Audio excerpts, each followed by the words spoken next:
맨날 어떤 검객이 집에다 칼을 놔둔 채 밖으로 나갔다가 칼을 든 강도를 만납니다. 이 검객, 이 칼을 든 강도가 검객에게 귀중한 거 있으면 내놔라 하고 명령하게 돼요. 그때 검객이 이렇게 말합니다. 내가 누군 줄 아느냐? 강도는 응수하죠. 네가 나한테 좋은 것을 바칠 것을 나는 안다. 나는 검객이다. 그리고 우리 집에 칼이 있다. 이때 그 강도는 그 검객에게 이렇게 응수해요. 칼도 없는 검객이 말만 살아있구나. 이렇게 하면서 칼을 내놓고 중요한 것을 빼앗아 갔다. 그런 얘기예요.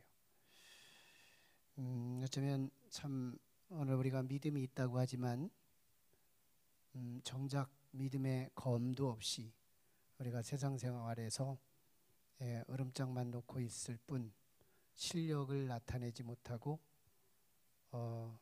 참 무능한 그리스도인으로 살고 있지 않을까. 오늘 산상수훈의 결론을 맺으면서 예수님께서 우리에게 이와 같은 말씀을 아마 주실 것을 기대합니다. 본문은 산상수훈의 결론에 주어지는 말씀으로서 성도의 실천성을 강조하는 말씀이에요.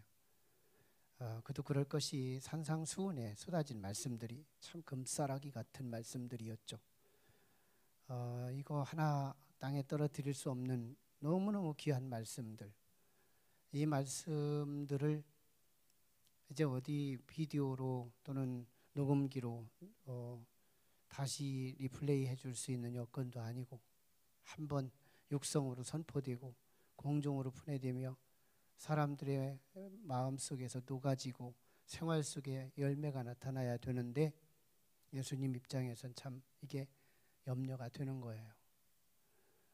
그리고 또 한 가지는 그 1만 군중 가운데에는 서기관들도 있었고 바리새인들도 있었고 율법주의 거짓 선지자들이 여기저기에 서 있는 거예요. 그런 입장에서 예수님이 결론을 다루시면서 두 가지 목표를 오늘 달성하기 위해서 설교하는 내용이 소개되는 거예요. 첫째는 거짓 선지자를 경계하라는 그런 교훈을 주기 위해서 결론을 담고 있고요.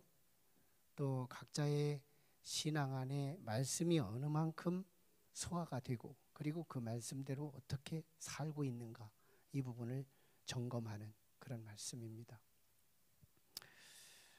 그래서 가장 먼저 이제 거짓 선지자들 그 정체를 드러내기 위한 말씀인데 여기서 거짓 선지자는 일이 누약질하는 일이 양을 잡아먹기 위해 접근한 일이 근데 그들이 양의 옷을 입고 있는 거예요. 이들을 양떼들이 볼 수 없다는 거예요. 왜? 외면 가지고 양의 옷을 덧입었기 때문에 양들의 눈으로는 안 보인다는 거예요. 껍데기로 양의 옷을 입고 있기 때문에 안 보이는 거. 그래서 우리 예수님은 보일 수 있는 돋보기 하나를 소개하는데 그게 나무의 비유입니다. 나무의 비유. 나무가 있는데 나무는 열매를 맺게 된다. 그런데 두 가지 열매를 맺는데 좋은 나무에 좋은 열매가 있고 나쁜 나무에 나쁜 열매가 있더라. 그래서 그 열매를 보면 안다 하시면서 거짓 선지자들을 착출하고 또는 볼 수 있는 해안을 열어주는 그런 말씀이 이제 오늘 말씀이에요. 그리고 나서 이제 1만 군중들이 하나님의 말씀을 얼만큼 소화할 수 있느냐 그리고 그 말씀에 대해서 얼만큼 삶을 통하여 열매를 나타낼 것이냐 하는 것이 오늘 본문의 두 가지 초점을 갖고 있는 말씀이죠.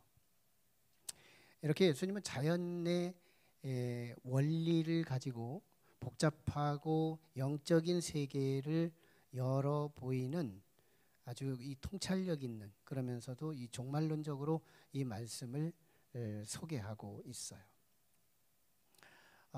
먼저 이 두 나무 열매에 대한 비유는 1차적으로 거짓 선지자를 식별하는 해안이 됩니다.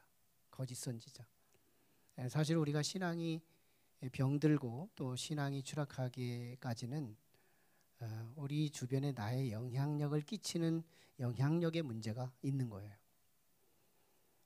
과연 내가 추종하는 영적인 지도자가 누구냐는 거예요. 하나님의 말씀을 받아 먹고 내 영적인 지도자가 누구냐. 이 지도자를 잘못 만나면 우리가 영적인 강도 만난 자가 되고 때로는 영적으로 추락할 수 있게 되고 우리의 신앙의 가장 근본적인 밑자리가 잘못돼서 심판의 자리로 갈 수밖에 없더라는 것이죠. 이 거짓 선지자와 참 선지자를 식별하는 이 해안은 오늘 본문에서 바로 이 열매로 보라고 하는 예수님의 명령이에요. 나무로 보지 말고 열매로 봐라. 겉으로 보지 말고 결실로 봐라. 이게 예수님의 해안입니다. 사실은 그러면서 예수님은 이제 서기관들과 다음 주에 말씀을 나눌 말씀과 비교되는 건데요. 다음 주에 말씀에서 두 사람을 비교하면서 예수님의 탁월점을 드러내거든요. 그러니까 그 상대가 누구냐면 서기관들이에요. 서기관들의 신앙은 참 겉보기에 온전한 사람들이었어요. 그들은 성경을 얘기합니다. 뭐 제 2차 자료들을 얘기하거나 세상적인 얘기 안 해요. 서기관들이 성경을 아주 꿰뚫어지게 잘 해석해주고 합리적으로 전하고 그리고 말하는 것마다 옳은 말을 해요. 틀리지가 않아요. 그냥 정확하게 서기관들은 그 세련미도 있고 현대적인 언어를 사용하고 그러면서 그대로 성경을 잘 전합니다. 그런데 이 서기관들이 삶이 따르지를 않아요. 삶의 열매가 없는 거예요. 예수님은 지금 이걸 지적해주고 있는 거예요. 삶의 열매. 그러니까 양떼들의 입장에서 지금 1만 양떼들이 그 틈새마다 이 거짓 선지자들이 껴 있어요. 예수님은 이번 설교를 끝나고 이제는 다시 만날 수 없는 상황이 될 수 있어요. 그런 상황에서 예수님 굉장히 걱정이 되는 거예요. 이 거짓 선지자들 앞에 내어 맡기며 이 양떼들을 맡기기가 참 불안한 거예요. 그럴 때 양떼들에게 이게 눈이 있어야죠. 다 일이들인데 저 실체가 일인데 노략질 양 한 마리를 잡아먹기 위해 여기 붙어 온 건데 그래서 저 양떼들의 눈을 열어주기 위해서 이 돋보기 같은 해안을 열어준 것이 뭐냐면 나무 열매의 비유예요. 나무 열매의 비유. 예수님 말씀하시는 거예요. 가시나무에서 어떻게 포도가 열릴 수 있겠느냐? 엉겅퀴 나무에서 어떻게 무화과가 열릴 수 있겠느냐? 어떻게 나쁜 나무에서 좋은 열매를 맺을 수 있겠느냐? 나쁜 나무는 나쁜 열매를 맺고 좋은 나무만이 좋은 열매를 맺는 것이다. 아주 자연적인 원리를 가지고 지금 영적인 해안을 열어 심도 깊은 메시지를 전하고 있는 거예요. 관건은 열매라는 거예요. 이 열매는 뭐예요? 우리의 행동입니다. 우리의 실천적인 요소예요. 우리의 삶이에요. 과연 하나님의 말씀을 받아서 먹고 그리고 나서 우리의 삶 속에서 그 말씀이 반영이 되느냐는 거예요. 하나님의 말씀을 전하고 또는 받고 그 말씀에 대해서 고민하고 갈등하고 괴로워하고 씨름하고 아니면 어떤 때는 기쁨으로 순종하고 이런 삶의 과정이 조금이라도 있냐는 거예요. 퍼펙트 100%를 기대하는 것이 아니라 그 말씀을 받아 먹고 그 말씀이 내 삶을 흔들어댈 수 있고 나를 움직여갈 수 있는 그런 몸부림이 내게 있냐는 거예요. 그렇다면 오늘 우리는 참 그리스도인이라는 거예요. 그러나 그렇지 못하다면 그는 입만 번듯하고 그리고 말만 잘하고 그리고 실천에 그의 삶 속에 반영이 되지 않는다면 그는 거짓 지도자요, 거짓 선지자요. 그리고 실제는 일이라고 하는 양을 뜯어먹는 일이에 불과할 수밖에 없다는 거예요. 예수님 지금 그것을 말씀해요. 예수님은 이렇게 말씀하시면서 이 종말론적인 상황에서 이 해답을 풀어가요. 종말론적으로 풀어가요. 정말 종말의 때가 오면 이런 이리들이 예수님에게 찾아와서 이렇게 말한답니다. 주여 주여. 말끝마다 주여 주여를 외치고, 그러면서 예수님에게 찾아와서 뭘 말하느냐 하면, 내가 주의 이름으로 선지자 노릇을 했고, 그리고 주의 이름으로 귀신도 내어 쫓았으며 주의 이름으로 능력을 행사하며 여기까지 왔습니다. 그러니 나도 천국에 갈 수 있도록 문 좀 열어주세요. 이렇게 말을 한다는 거예요.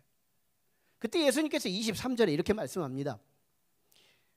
내가 너희를 도무지 알지 못하니 불법을 행하는 자들아 내게서 떠나가라. 얼마나 차디차게 냉정하게 그들을 대하는지 몰라요. 종말론적으로 말씀하는 거예요. 아주 일상적인 평화의 때에 말씀하는, 해도 되고 안 해도 되고 여전히 기회가 남은 그런 시점에서 지금 말씀하는 게 아니에요. 아주 긴박감이 있는, 이제는 더 이상 기회가 주어지지 않는 이런 종말로 우리를 몰아서 결단하지 않고는 견딜 수 없도록 주께서 말씀을 주시는 거예요. 그들이 이렇게 말해요. 나는 주의 이름으로 선지자 노릇했고, 나는 주의 이름으로 귀신도 내어찢는 이적의 행사도 있었고, 나는 주의 이름으로 놀라운 일들을 해왔고 능력을 행사해왔습니다. 그러니 주님의 사람 아닙니까? 이거예요. 다른 거 다 완벽해요. 성서 해석 완벽하고, 논리 진술 완벽하고, 모든 것 사역도 완벽하고 다 완벽한데 뭐가 없어요? 하나만 빠져 있어요. 삶이 빠져 있어요. 말씀이 그 눈빛으로, 말씀이 그 손끝으로, 말씀이 그의 삶을 통하여 흘러나가지를 않아요. 하나님의 살아있는 생명의 말씀이 입술에서만 빙빙 돌고 그의 인격을 통하여 가슴앓이를 하지 않아요. 내가 왜 말씀대로 살지 못하지? 이거 염려도 하지 않아요. 의식도 없어요. 문제의식도 없이 그냥 살아가는 거예요. 듣고는 삭제하고, 듣고는 그만두고, 말씀을 듣고 끝내버리고, 너무너무 산성화돼서 내 속에 들어가지를 못하는 거예요. 이게 거짓 선지자들의 특징이고 거짓 그리스도인들의 특징이더라는 거예요. 오늘 이 부분을 우리가 깊게 생각해야 합니다.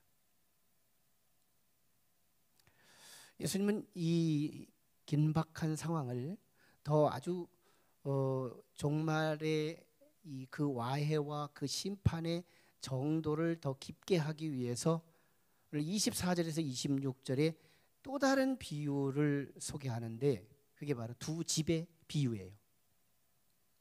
한 집은 반석 위에 세워진 건축물이고, 또 하나는 모래 위에 세워진 건축물이래요.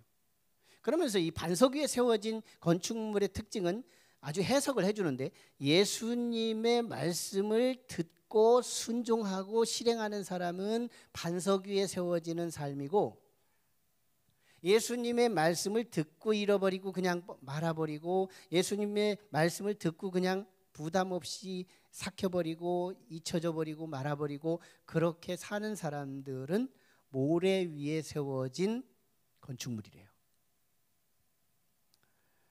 자, 반석 위에 세워진 사람은 말씀이 삶으로 승화되는 사람이라면, 모래 위에 세워진 사람은 말씀이 내 삶을 이끌지를 못한다는 거예요.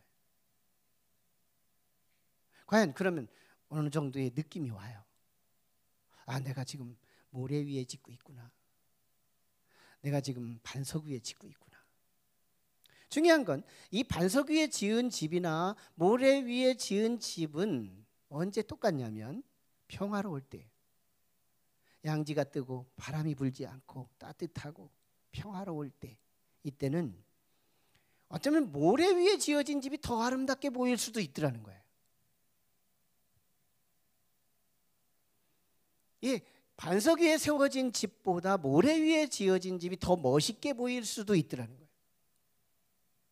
다시 말하면 말씀대로 살지 않는 성도가 말씀대로 사는 성도보다 더 성도 같게 보일 수도 있더라는 거예요. 이거 굉장히 설득력 있는 말씀인 거예요. 그런데 우리 예수님은 역사의 과정 속에 이 코로나 전국을 허락하는 것처럼 하나님의 계획 속에서, 섭리 속에서 이 땅에 비가 내리게 할 때가 온다는 거예요. 그리고 창수가 날 때가 온다는 거예요. 그리고 바람이 불 때가 온다는 거예요. 이걸 요한계시록으로 넘어가면 아주 극화된 상황으로 우리에게 그 환란을 얘기합니다. 아주 뭐 비가 오고 창수가 일어나고 바람이 불고 너무너무 자연 재해 같이 보이지만 요한계시록으로 끌고 가면 굉장히 극단적이에요. 3대 7재앙이 소개되는데요. 첫 번째 인재앙이 7개가 와요. 7단계로 옵니다. 인재앙. 도장이 하나 이렇게 찍혀지는 때마다 7재앙이 넘어가는데 각각의 한 재앙마다 농도가 더 짙어가요. 인재앙이 소개되는 거예요. 그 인재앙 끄트머리에 7재앙 속에 나팔재앙 7개가 또 들어요.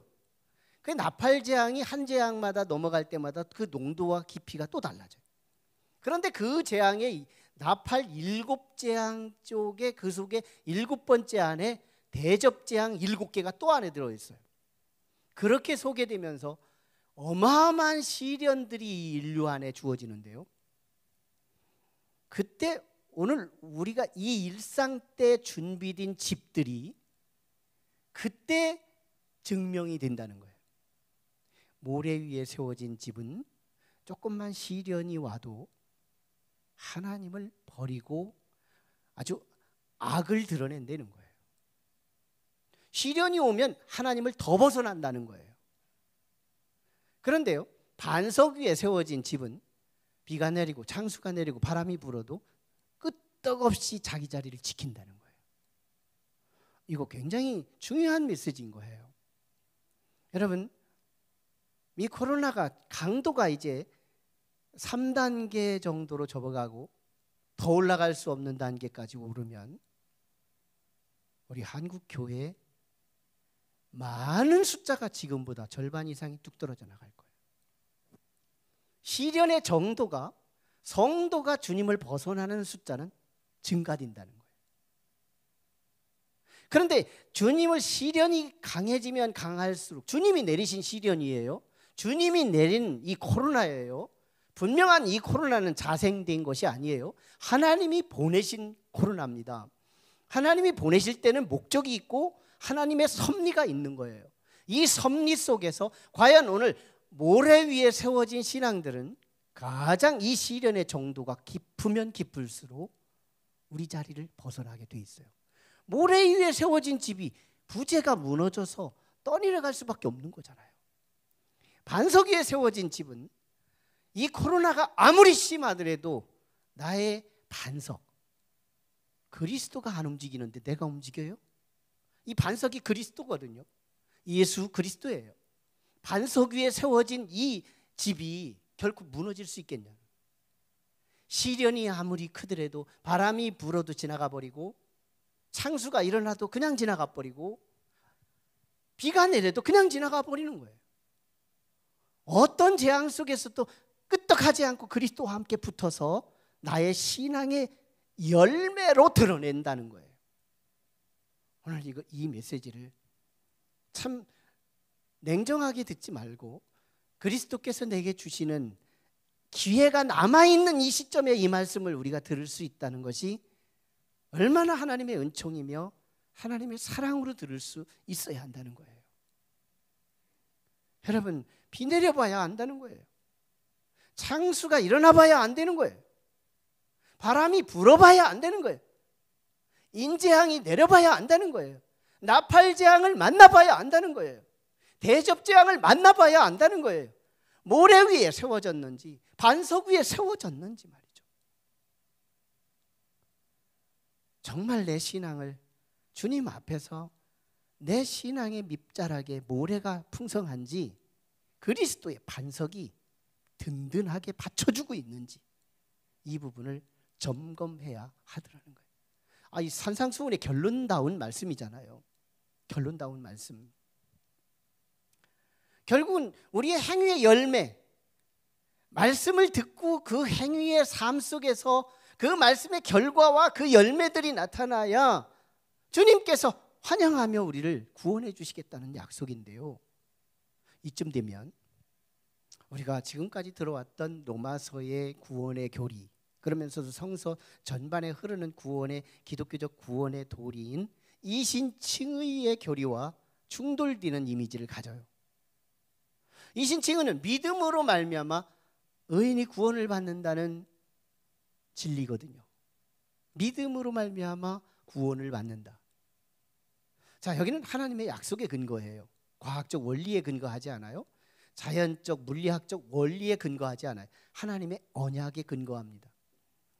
믿음으로 그리스도를 영접하고 그리스도가 나를 위해서 사역하셨다는 걸 믿으면, 그리스도께서 성경을 다 이루신 100%의 완료하신 그리스도가 내 안에 들어오는 것이며, 또 내가 하지 못하는 죄는 지을 능력은 있지만 죄를 삭제할 능력이 없는 우리 인생들에게 죄값을 다 해결해 주기 위해서 십자가에 소멸해 주시고 죽어 주신 예수 그리스도의 대속의 은총이 믿음과 함께 내 안으로 들어온다는 거예요.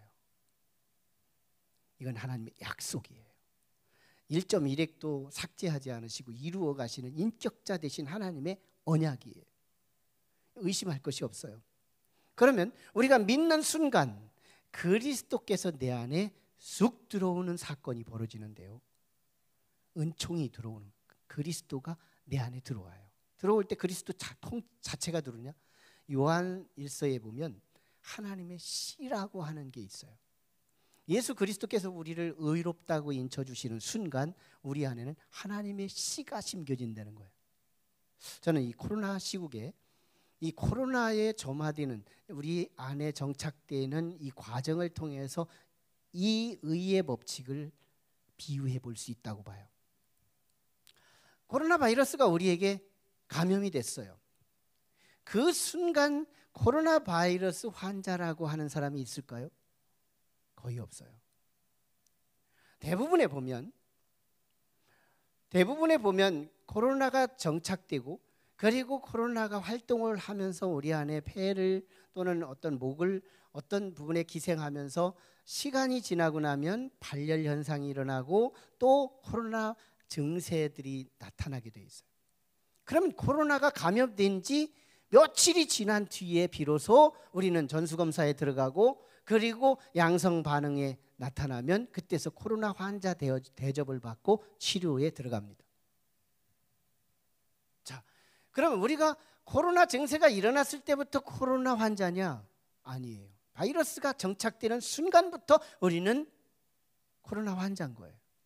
그건 누가 아느냐? 하나님밖에 아는 자가 없어요. 하나님만 알아요. 인지의 문제가 생기는 거예요. 인지의 문제. 나는 그 이전부터 코로나 환자였다는 거예요.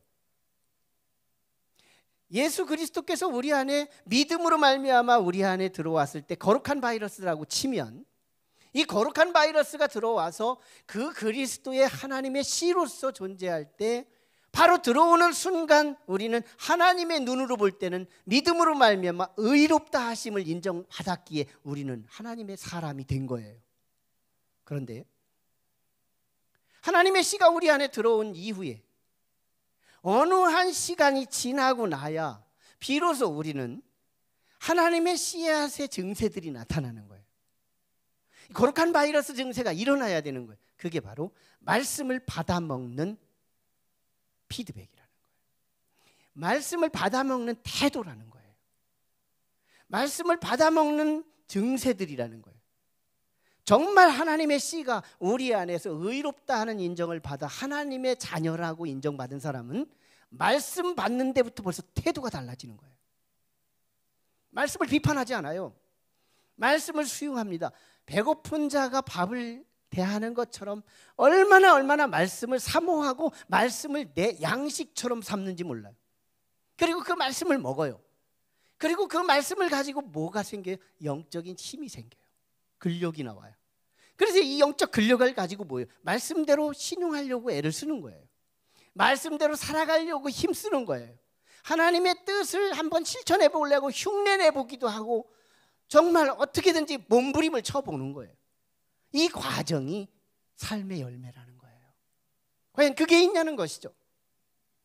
과연 지난주에 우리가 좁은 문으로 들어간다 골방이라도 한번 갔다 왔느냐는 거예요. 좁은 문 얘기 듣고서도 우리는 좁은 고민을 한번 안 해보는 거예요. 어떤 분이 교회에서 설교하는데 사랑을 설교했대요. 목사님이 사랑하라고. 그러다가 모든 사람들이 다 사랑에 온전하지 못하다는 걸 증명하기 위해서, 여러분 누구 하나 안 미워해 본 사람 있어요?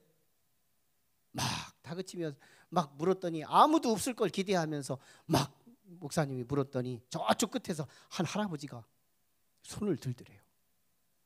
할아버지, 아무도 안 미워해 보셨어요? 나는 아무도 지금 미워하지 않아. 사실은 내가 과거에 미워했는데 그놈들 다 죽었어. 결국은 자기도 미워했다는 얘기잖아요. 과연 내 삶 속에서 정말 하나님의 말씀을 온전히 사랑하며 이걸 지금 요청하는 게 아니에요. 완벽하게 내가 이 말씀을 실천하라는 강박증에 빠지라는 말씀이 아니에요. 과연 내가 하나님의 씨가 내 안에 있다면, 하나님의 거룩한 바이러스가 내 안에 들어왔다면 증세가 있어야 된다는 거예요. 증세. 코로나 바이러스가 우리 안에 있으면 발열 증세라도 있고 어떤 증세라도 내게 있는 것처럼, 하나님의 씨가 내 안에 들어왔다면, 믿음으로 말미암아 의로웠다면 내 삶 속에 무슨 증세가 있어야 되는데 말씀을 듣고 순종하는 증세가 있느냐는 거예요. 오늘 이걸 우리에게 주문하고 있는 거예요. 그렇지 않다면 우리는 내 밑에 모래만 가득하다는 거예요. 모래 위에 세워진 집. 지금은 성도 같고, 지금은 권사 같고, 장로 같고, 전도사 같고, 목사 같지만 한번 창수가 내려보고 비가 내려보고 바람이 불어보면 와그르르 무너지는데 이게 종말이라는 거예요. 종말의 때 안 무너질 집이 없다고 하는 거. 이걸 분명하게 말씀하고 있는 거예요. 삶의 열매. 성경은 두 가지 열매를 소개합니다. 하나는 인격의 열매, 하나는 이웃을 향한 착한 열매. 인격의 열매는 성령의 9가지 열매를 말하겠죠. 사랑과 희락과 화평과 오래 참음과 자비와 양선과 충성과 온유와 절제. 이런 9가지 열매를 통해 그리스도를 조금씩 닮아가는 모습이죠. 그리고 이웃을 향하여 착한 행실을 통하여 하나님 아버지께 영광을 돌린다고 하는 로마서 1장 4장 5절처럼 이웃을 향하여 착한 행실을 보여짐으로 하나님께 영광을 돌리는 열매, 착한 열매. 아마 어쩌면 지난 우리 창립주일에 여러분들의 이 창립 사랑의 박스 참 100개를 기대했지만 131개가 전달이 될 수 있었던 것이 참 우리가 함께 동참했던 그 선한 일이었다는 것을 자부심을 가질 필요가 있어요. 이건 백분지 일의 하나의 샘플에 불과한 일이지만 매사에 이런 시각을 갖고 우리가 실천하며 살아갈 수 있다면 하나님은 우리를 참 기대하시는 놀라운 일을 허락해 주실 줄 믿습니다. 한 스코틀랜드의 한 호수에 나룻배를 가지고 장사하는 분이 있더래요. 승객이 그 나룻배를 탔더니 노를 2개를 졌는데 두 노에 하나는 믿음을 쓰고 하나는 실천을 썼더래요. 승객이 이상해서 물었습니다. 사공님, 어째서 전호는 믿음의 노, 어째서 저건 실천의 노라고 썼습니까? 그는 나름대로 크리스천이었는데 그 행실을 물어보는 사람들에게 복음을 전하기 위해서 일부러 그 이름을 썼대요. 한번 그럼 봅시다. 믿음의 노만 적어보았습니다. 그랬더니 배가 빙빙 돌더래요. 그 다음에는 실천의 노를 적어봐요. 반대 것을 또 적었더니 또 역시 앞으로 진로를 향해 나가지 않고 빙빙 돌더래요. 보십시오. 이제는 2개를 한꺼번에 같이 할 테니 뭐라고 하면서 2 노를 적었더니 앞으로 진입을 하더라는 거예요. 우리의 신앙이 믿음이 좋다고는 하지만 실천이 안 따른다면 1년, 2년, 10년 직분, 목사의 직분을 가지고도 우리 신앙은 자랄 수 없다는 거예요. 진보할 수 없대요. 문제는 믿음은 없는데 실천이 좋은 사람들이 있어요. 이건 안 믿는 사람들 세계 속에 많이 있죠. 소위 성경도 바리새인들이 있고 서기관들이 있었어요. 그들은 믿음이 없었어요. 근데 실천, 사람들 보기에 아름다운 열매처럼 보이는 이미테이션 열매들이 있었어요. 열심히 착한 일을 해도 신앙에 진보가 없는 거예요. 과연 이 열매는 믿음의 뿌리를 둬야 하고, 이 뿌리는 열매를 담보해야 한다는 거예요. 믿음과 실천, 실천과 이 믿음, 이게 연결된 사람, 그는 말씀의 피드백을 보여주더라는 거예요. 말씀에 반드시 피드백을 보인다. 저는 지난 월요일 날 서울에 가서 저희 손자를 봤습니다. 태어난 지 50일 만에 봤어요. 아마 그 외갓집 사람들은 아마 서운했던 모습도 있어요. 너무 늦게 오지 않았나. 코로나 전국이기도 했고 또 여러 가지 일들로 인해서 빠른 시간에 가서 생면하지 못하고 50일 만에 봅니다. 실컷 보고 왔죠. 냄새도 맡아보고 얼굴이 구체적으로 어떤 얼굴인지도 봤어요. 그리고 와서 지난 수요일 날 예배를 드리는데 제 아내가 저기서 저 끝에서 여기를 보니까 멀리 보이잖아요. 나를 자꾸 보면서 설교를 듣는데 우리 손자 이름이 이로운이에요. 해로운이 아니라 이로운. 이 모든 삶 속에 이롭게 살으라 하는 그런 뜻인데 내 얼굴에 이로운이가 보이더래요. 근데 이 소리가 참 별로 듣고 싶지 않은 소리가 아니었어요. 내 얼굴에 이로운이가 보이더라는 거예요. 근데 이건 주관적일까요? 객관적인 거예요. 이로운은 저의 손자예요. 저의 유전인자가, 저의 DNA가 그 안에 있어요. 그래서 저를 닮은 꼴이 있는 거예요. 구체적으로 본 그 얼굴에서, 그리고 내 얼굴 속에 이로운이 비쳐 보이는 거예요. 그래서 가까이 와서 자세히 보면 아니기도 하고 멀리서 대충 보면 비키기도 하고, 우리가 그래야 한다는 거예요. 예수 그리스도와 우리 사이에 어떻게 태양의 조명빛에 이렇게 보면 예수님을 닮아 있고 어떻게 보면 예수님 안 닮아 있고, 이게 있냐는 거예요. 과연 세상 사람들이 또는 제3자가 오늘 우리를 비춰 볼 때 예수님을 비춰 보일 수 있는 그 모습이 우리 안에 얼굴에 비쳐 보이느냐. 어쩌면 예수님이 2000년 전에 저런 모습이었을 거야. 이 모습이 우리 안에 비춰져야 한다는 거예요. 그렇지 않으면 주께서 우리에게 냉대하신대요. 내가 너희를 도무지 알지 못하노니 불법을 행하는 자들아 내게서 떠나가라. 이 소리 한번 들으면 끝장나는 거예요. 말씀을 듣고 삶 속에 열매가 없다면 온전한 열매 아니에요. 최소한 아름다운 나무가 아름다운 열매를 맺는다는 것처럼 과연 우리가 진짜 성도라면 성도의 열매가 있어야 한다는 거예요. 바람이 불어도 창수가 일어나도 비가 내려도 끄떡없이 내 자리를 지켜갈 수 있는 진짜 그리스도인. 이 코로나 시기는 그를 작출하고 있는 거예요. 하나님이 우리를 보고 계세요. 말씀이 반석 위에 서서 내 기초를 보면 그리스도가 받쳐주고 있다면 결코 우리는 넘어지지 않아요.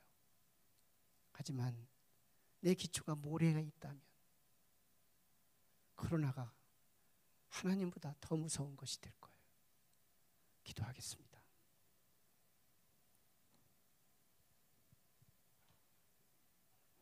하나님 아버지, 산상수훈을 끝내면서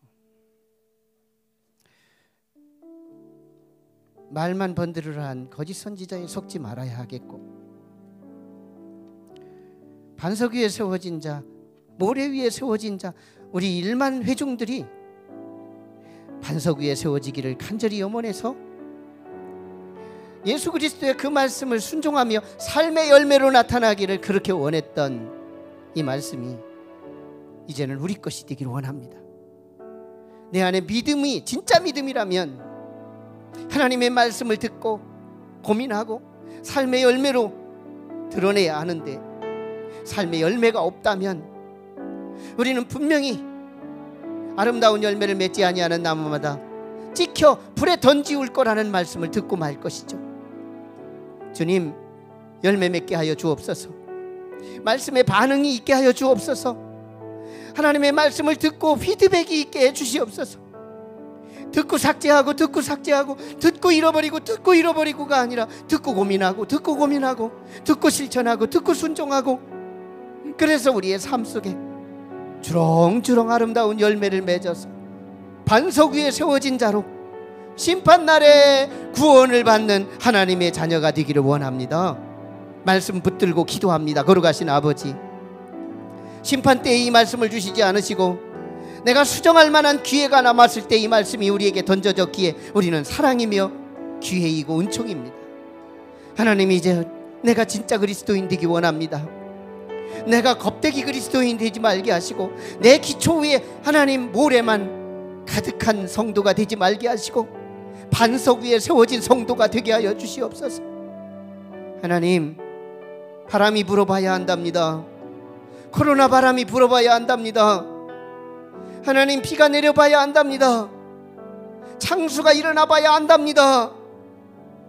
똑같은 집 같으지만, 똑같은 집사와 권사와 장로, 목사 같으지만 똑같은 목사가 아니고 똑같은 장로가 아니고 똑같은 집사 권사가 아니라 똑같은 성도가 아니라 모래가 가득한 성도, 반석이 받쳐주는 성도로 나뉘어 있다는 사실을 기억하는, 과연 나는 내 기초는 모래가 풍성한지 반석이 충만한지 하나님, 내 기초를 확인하게 도와주시옵소서. 이제는 우리가 수정할 수 있는 기회가 있습니다. 지금은 비가 내리지 않기에, 아직은 창수가 일어나지 않았기에 우리는 수정할 수 있는 기회가 있습니다. 하나님, 고쳐가게 하시옵소서. 믿음으로 말미암아 의로워지게 하시고 말씀을 들을 때마다 달고 오묘하게 하셔서 이 말씀이 양식이 되어 영역을 칠변하여도 어떤 환난과 역경 속에서도 믿음을 지켜나가는 용사가 되게 하여 주시옵소서. 말씀 붙들고 기도합니다. 거룩하신 아버지,